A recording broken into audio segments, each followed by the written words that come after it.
Peace, what's up? STS here, Thursday, August 26th, I believe. It's August 26th, 27th, my bad. But, so we'll talk about my simple review, my thoughts on this movie that I've seen. Now, this movie I keep overpassing by at the Anderson Library, you know. It was on the Blu-ray section, which, I mean, compared to Marion's Blu-rays to Anderson's Blu-rays, Marion has more. Or maybe not more, I don't know.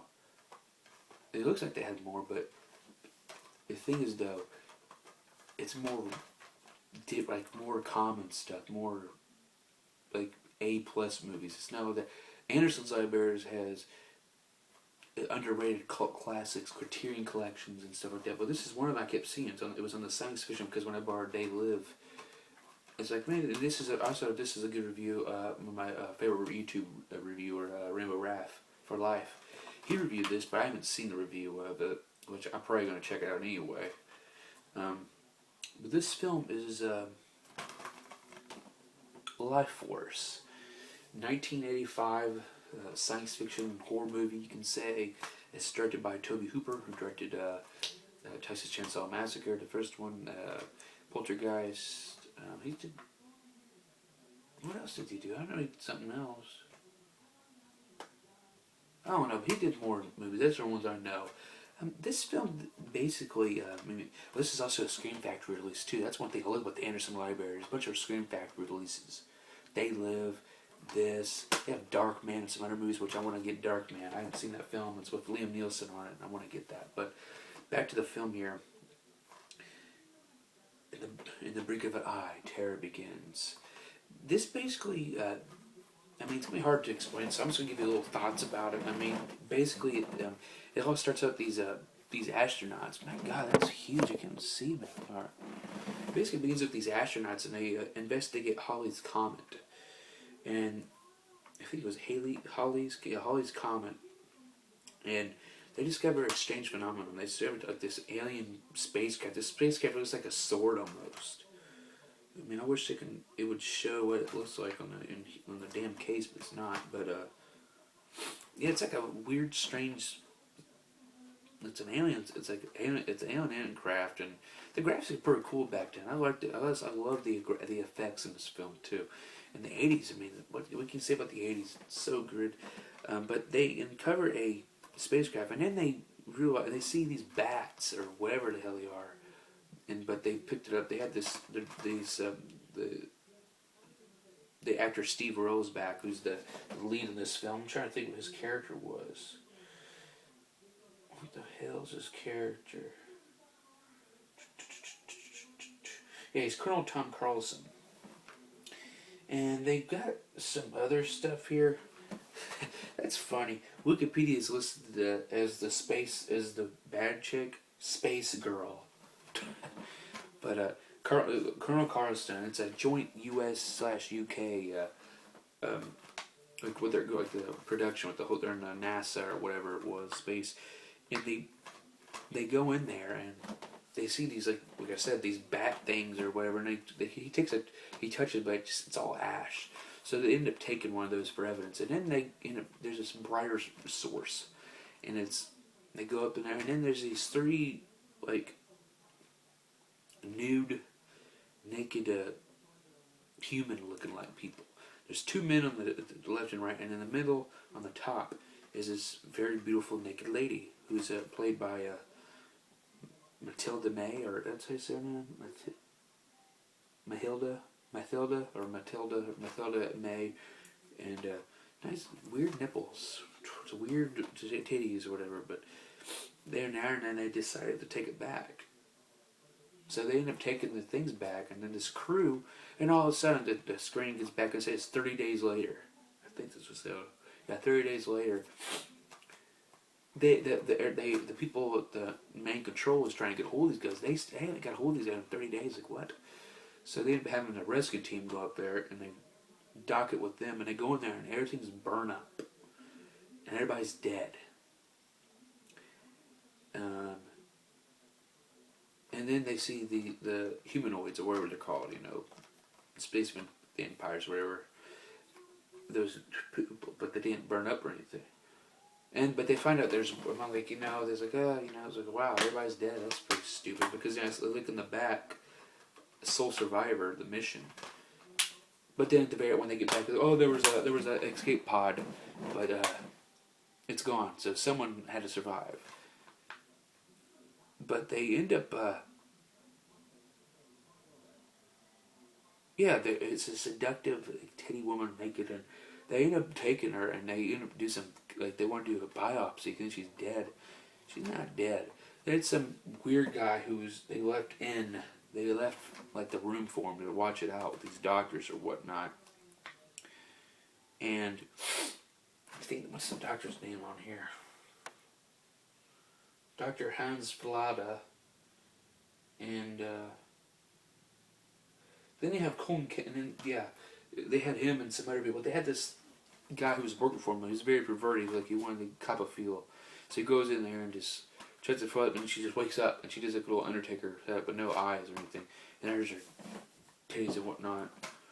Yeah, they end up doing that stuff, and then she just ends up making out with him. But then there's like this force comes out, like she's draining the life source, and it just makes them just suck the hell out of their soul, and they look like fucking ugly ass creature zombies. Which I like the effects on this. I think it's pretty cool. I think Kenny Dreisker, John Dreisker, Dijkstra, I think that's his name. Sorry, he did the visual effects on here, and I thought that was pretty amazing.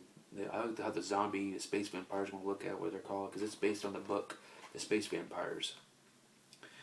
Yeah, it's alright, but I mean, she goes up and she gets out there and she breaks through everything. And then she also switch bodies, and but then before she got out, there was she gets the life source. They can come back alive, and they have to suck other people's life out of them.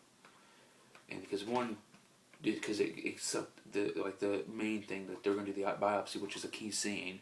They get the doctor, and then they're about to do what's his name on here? Dr. Bukowski or something. He's about to do it, and then all of a sudden the sentence wakes up and just, and he just drags him along like it just hypnotizes him or whatever, and he sucks the force out. It's pretty awesome. It's cool as hell. I enjoyed that part.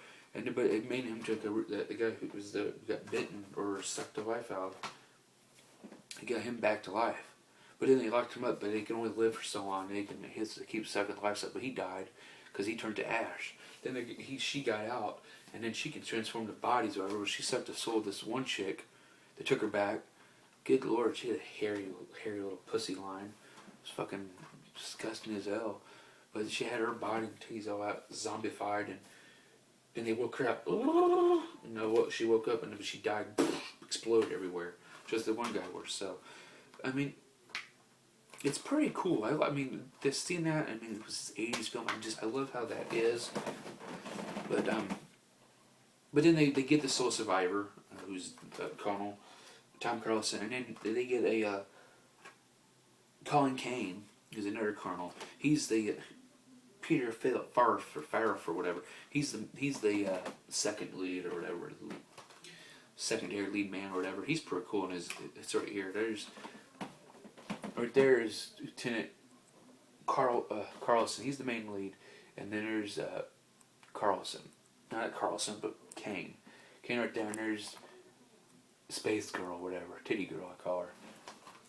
But they try to get there, and then there's a key scene where she can transform into bodies and be stuck in it. Well, I didn't know Patrick Stewart's in this film, and this is before he got into Star Trek Next Generation. And he has hair, half full of hair, and it was weird. He was the Dr. Armstrong, and they had this moment where one of the people are there. Like, she keeps switching bodies. Well, he's Dr. Armstrong, and it was caught in him. They had to put some morphine in him to knock him the hell out and explode him. It's just weird because this character of what's his face? Keep forgetting Carlson and the Space Girl. They have like this link supposedly, which later on in the whole city gets like they try to destroy it, but then it goes everywhere in London, and everybody gets getting to zombies and they're eating everybody. I mean, they're trying to get life. These space vampires want to get life. And this movie's so hard to explain. I'm sorry, guys, if you into this. I'd say go check out Rainbow Raft for Lives review. It's much more in depth, which I probably watch. It's just he tries to fix it, but then it goes everywhere. But I like to see the Linden scene, which this is basically what it was in Linden scene. All this mayhem happening right here. And then the doctor turns. I think he won or whatever. But then Kane gets a sword thing and just kills one of the main leaders or whatever it was. He's dead. But then at the very end, I can just say at the very end that they Carson and then meets a space chick or whatever, titty girl, and they're just making out. The Lifeforce, you've been one of us. And then it shows back then because also here we go. It basically had him saying told Kane like Carlson said the Kane's like it flashback and went back to the thing like. No, he burnt everybody up. I think, or she killed them one by one, and he burned everything up because he didn't want them to find out. Like he didn't want Earth, he didn't want Churchill, which Churchill was the spaceship, their American British spaceship or whatever, and that's why he wanted to take it out. He didn't want to get he didn't want to get there. He said it was my fault. He killed everybody one by one, so I left. I burned everything, but they still stayed alive. But at the very end there, they had this little moment like, why am I finished? Because she said, you're one of us. And I started just making out they're naked too. I'm glad we didn't see his dick. Shit. But at the very end, Kane gives him the sword in this little underground casket, dead area, I don't know. And he stabs her and stabbing him at the same time through. Like they all go they're together, and then it goes up. They go in the sky, and they go back to their fucking looking like spaceship. So, the very ending. Did they survive? Maybe. They're in love and they fuck, or I don't know. But that's how it ended. Sorry I wasn't gonna give much review. It was hard to understand much of the stuff because I didn't watch some of the. But I enjoyed this. I enjoy Lifeforce.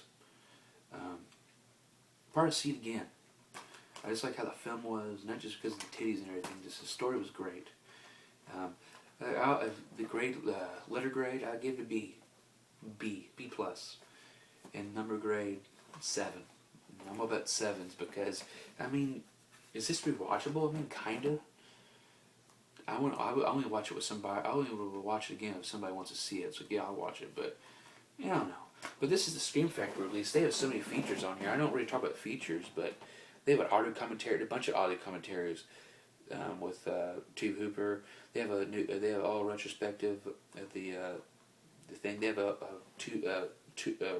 Tobe Hooper now from a couple of years ago when they put this out, like what was going on, stuff. The old theaters. They even got when you watch the main film, the main film you're playing, so it's the extended cut. But they also have the theatrical cut, which. Why bother? What's the point of even watching the theatrical cut? Just watch the extended cut, which is just the same thing. I did have problems with the menu, though. Usually Shout Factory menus are great, but this movie, whatever it was, their little menus kind of fucked up and slow. So, but after, Tobe Hooper's movies, I still prefer Texas Chainsaw. This is a science fiction kind of film, but I still prefer Poltergeist and Texas Chainsaw over this. This is a good movie, but those are still better.